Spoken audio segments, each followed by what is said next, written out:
Firman Tuhan yang akan kita renungkan pada pagi hari ini terambil dari surat Roma pasal 1 ayat 16 sampai 17.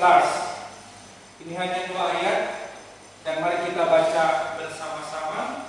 1, 2, 3.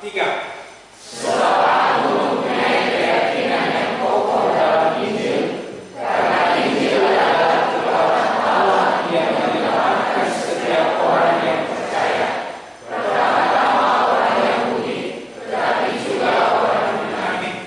Sebab di dalamnya nyata kebenaran Allah yang menolak dari iman dan memimpin kepada iman, seperti apa tertulis, orang benar akan hidup oleh iman. Mari kita berdoa. Bapak Ibu dan saudari yang dikasihi Tuhan, sekali lagi saya ingin menyapa kita semua shalom. Yahowu. Orang beriman adalah orang-orang yang hidupnya sudah dibaharui. Amin. Orang beriman adalah orang-orang yang hidupnya sudah dibaharui. Jadi kalau selama ini atau kalau sampai saat ini kita masih hidup dengan cara hidup yang lama, kita perlu menanyakan sejauh mana kita beriman dan sejauh mana kita menghidupi iman itu. Dibaharui dalam hal apa? Dibaharui dalam segala sesuatu. Seluruh aspek hidup kita harus benar-benar sudah dibaharui. Dari tidak beriman menjadi orang yang beriman.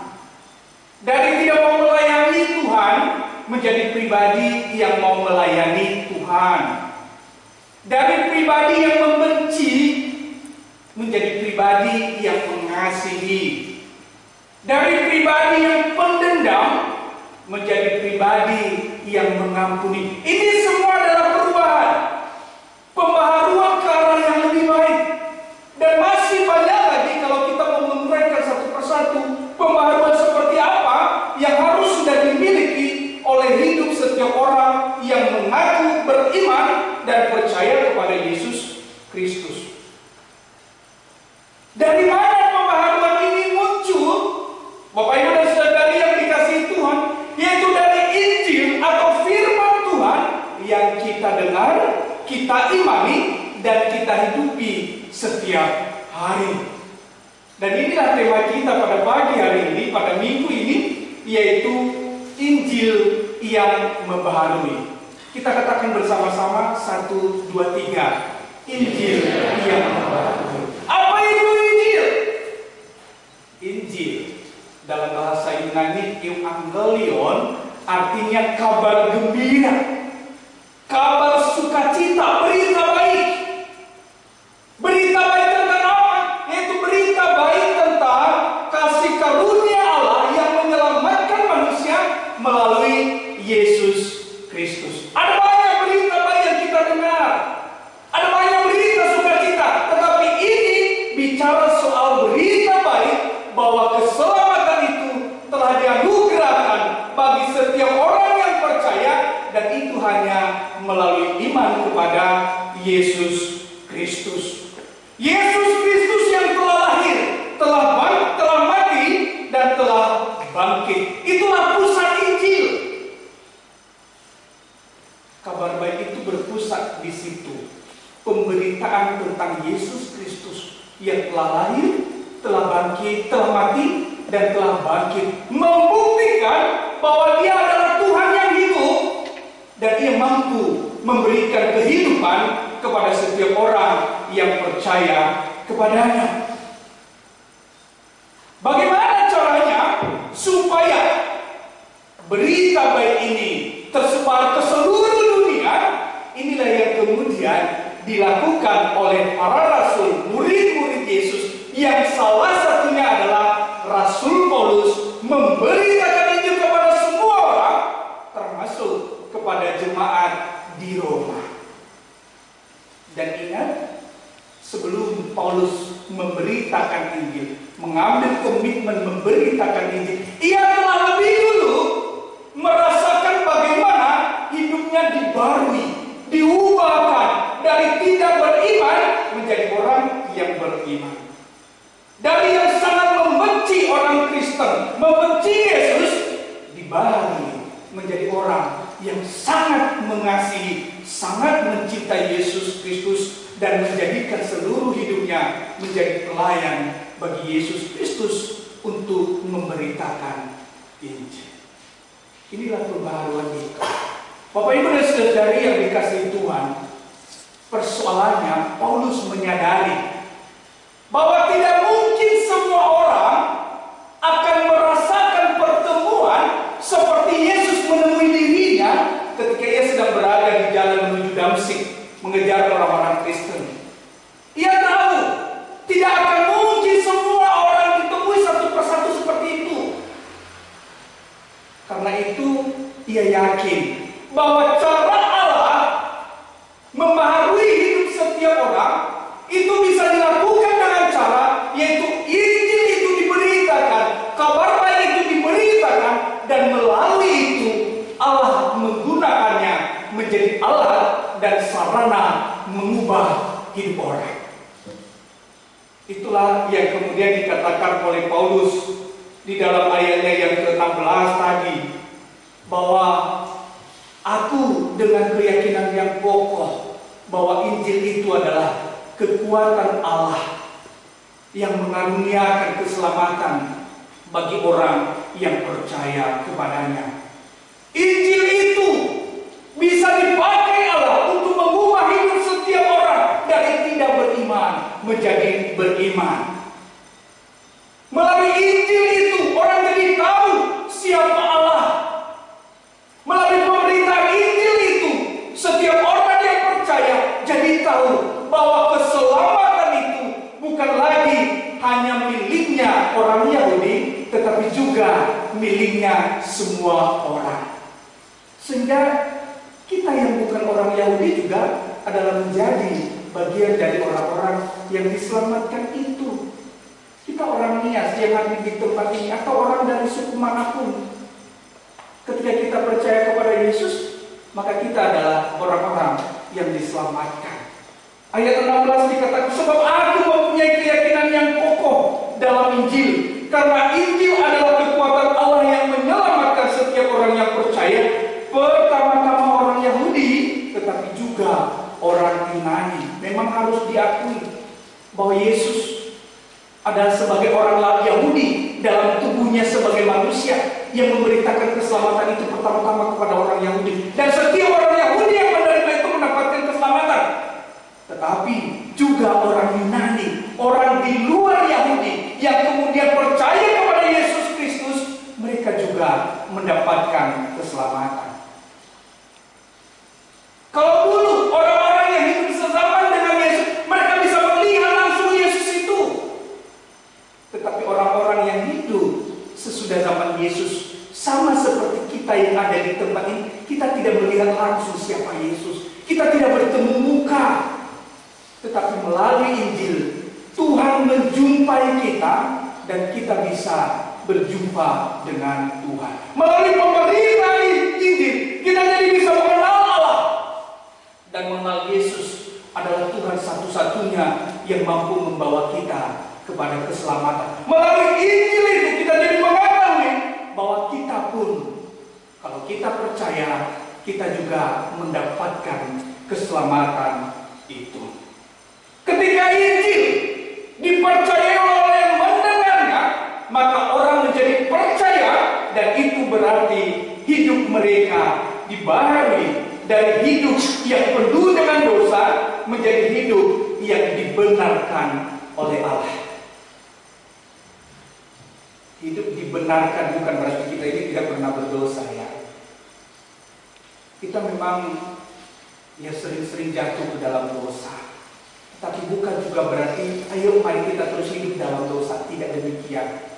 Ketika kita beriman, maka kita ini meskipun hidup di dalam dosa, Allah kemudian membenarkan kita sehingga kita dilayakkan mendapatkan keselamatan itu. Dibaharui dari hidup yang memberontak menjadi hidup yang berdamai dengan Allah. Orang yang hidup terus dalam dosa meskipun dia sudah beriman, berarti dia masih terus hidup dalam pemberontakan itu. Maka sesungguhnya ia belum berubah, ia belum dibaharui, imannya belum sungguh-sungguh. Karena itu kalau sudah mengaku sebagai orang beriman, hidupmu harus sudah dibaharui. Dan hidup yang bergumul, yang bergaul terus dengan dosa, memberontak terus, menjadi hidup yang berdamai dengan Allah. Dari hidup yang memandang keselamatan hanya untuk orang tertentu, menjadi hidup yang memandang keselamatan adalah milik semua orang. Sehingga kita jadi lebih inklusif, terbuka cara kita memandang keselamatan dan memandang orang lain.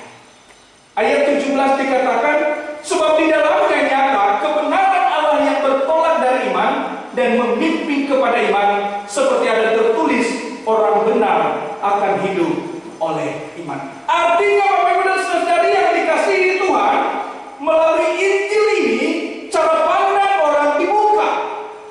Ingat orang-orang Yahudi yang ada di Roma pada waktu itu, meskipun mereka sudah menerima Yesus, namun mereka masih berpikir bahwa keselamatan itu sesungguhnya hanya milik mereka, bukan milik orang lain.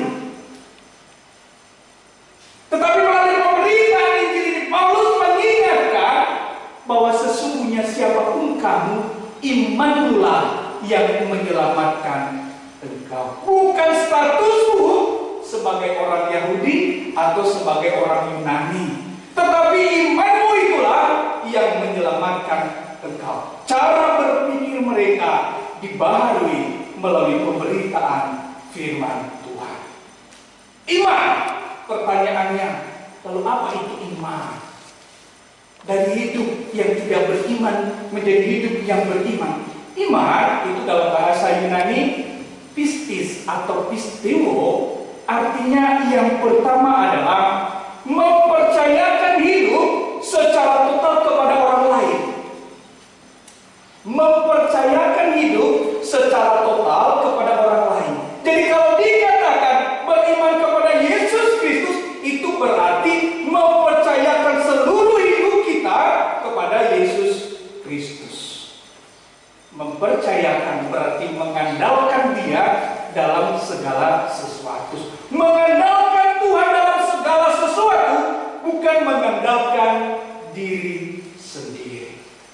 Bapak Ibu dan Saudara yang dikasihi Tuhan, Roma 10 ayat 9 berkata, sebab jika kamu mengaku dengan mulutmu bahwa Yesus adalah Tuhan dan percaya dalam hatimu bahwa Allah telah membangkitkan Dia dari antara orang mati, maka kamu akan diselamatkan. Ketika engkau beriman dan mempercayakan hidupmu sepenuhnya secara total kepada Yesus Kristus, itu berarti engkau mengaku dengan mulutmu bahwa Dia adalah sungguh Tuhan, Tuhan yang menyelamatkan hidupku, dan engkau percaya dalam hatimu sehingga engkau juga mendapatkan keselamatan itu. Yang kedua, iman selain mempercayakan hidup secara total, iman juga berarti kesetiaan. Dari bahasa Ibrani emun, iman emun artinya setia. Setia seterusnya. Iman itu terus berlanjut, bukan hanya iman sementara, tetapi iman yang terus berlanjut, setia sampai selama-lamanya. Yang setia sampai akhir, itulah yang diselamatkan. Mudah-mudahan kita adalah termasuk orang-orang yang setia, amin. Apapun keadaannya. Yang membuat orang tidak setia itu kan macam-macam. Anak-anak muda nanti tiba-tiba punya pacar, misalnya ada cowok ganteng, kaya raya, deketin, beda iman, sudah tertarik, lalu bisa meninggalkan Tuhan demi si pacar. Sebaliknya, laki-laki melihat perempuan cantik, luar biasa, kaya raya misalnya, dan dia ternyata bukan seiman. Kalau dia tidak setia, maka ia akan meninggalkan Tuhan. Mudah-mudahan anak-anak muda di tempat ini, remaja-remaja dan pemuda-pemuda ini menjadi pribadi-pribadi yang memiliki komitmen untuk setia beriman kepada Tuhan. Amin. Anak-anak muda yang di lantai atas, amin. Gak ada suaranya. Amin. Amin. Setia, iman itu berarti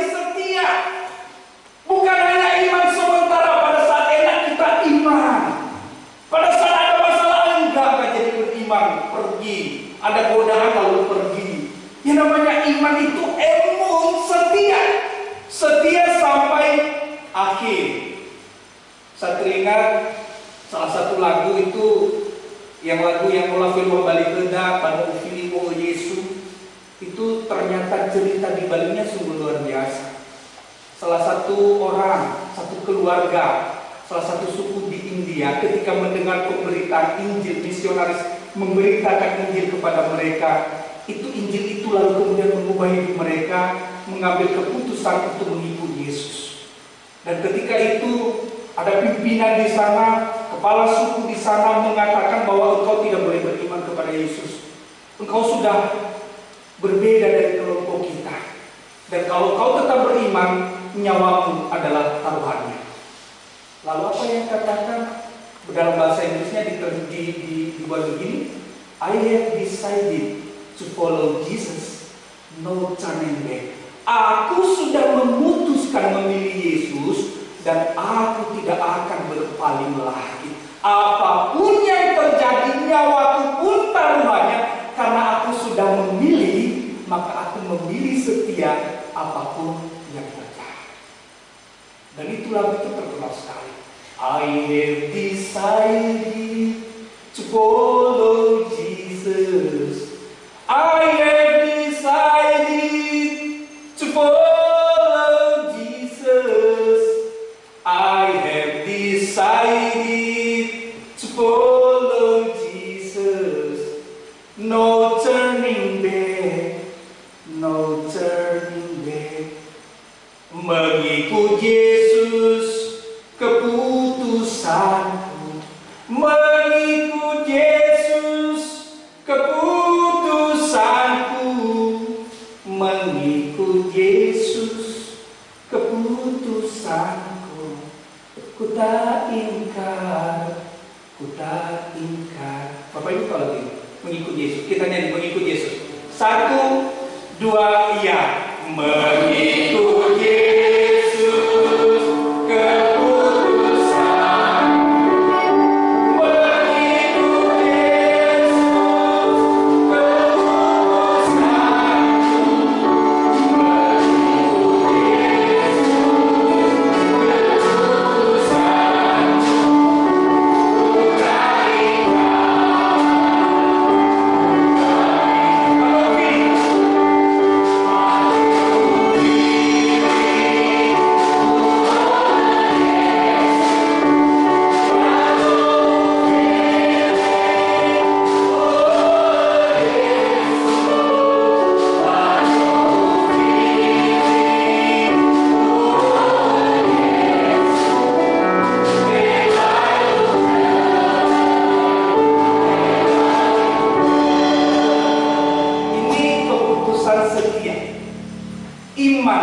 emun, berarti engkau harus setia kepada Tuhan Yesus yang engkau imani mampu menyelamatkan hidup.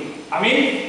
Yang ketiga, terakhir, iman itu juga berarti bukan hanya soal mempercayakan, juga bukan hanya soal setia sampai akhir, tetapi juga komitmen untuk hidup seturut dengan kehidupan Kristus itu sendiri.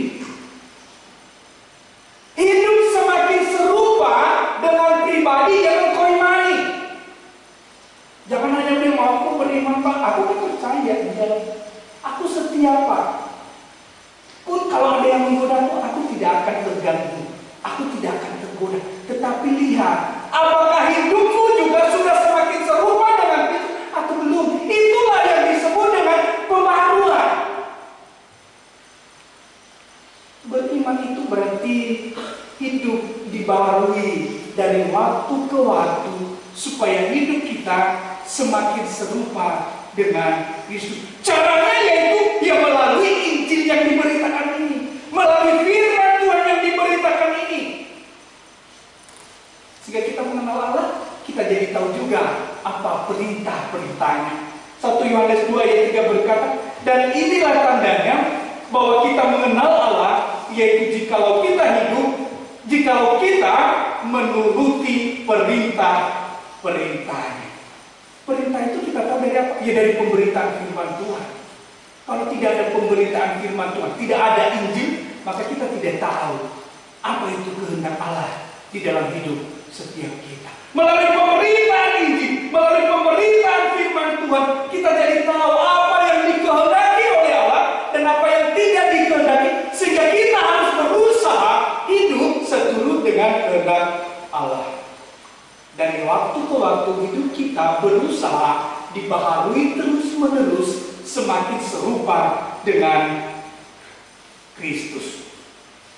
Injil yang membaharui berarti Injil yang kita dengar, yaitu Yesus Kristus, lalu kita menjadi percaya sehingga kita diselamatkan dan kita hidupi terus-menerus supaya hidup kita terus dibaharui dari waktu ke waktu semakin serupa dengan Kristus.